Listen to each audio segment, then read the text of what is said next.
I also think it's bad theology because, again, I mentioned that my granddad was Baptist. So I come from a tradition that cherished the separation of church and state.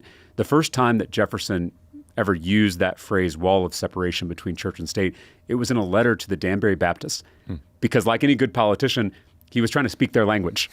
And Baptists and Protestant Christians in this country in particular really valued religious freedom and religious liberty and preventing the government from picking and choosing between faith traditions. And back then, it was really between different kinds of Christians, right? Between Catholics and Protestants, Lutherans and Presbyterians and Methodists.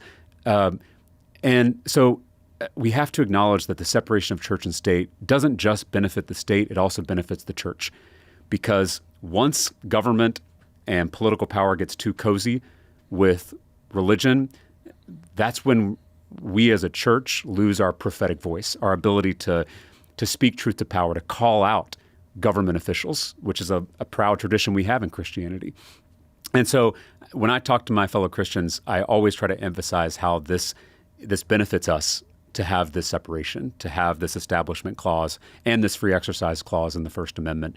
And I think it's incredibly irresponsible for someone like J.D. Vance to try to blur the lines in this sacred boundary.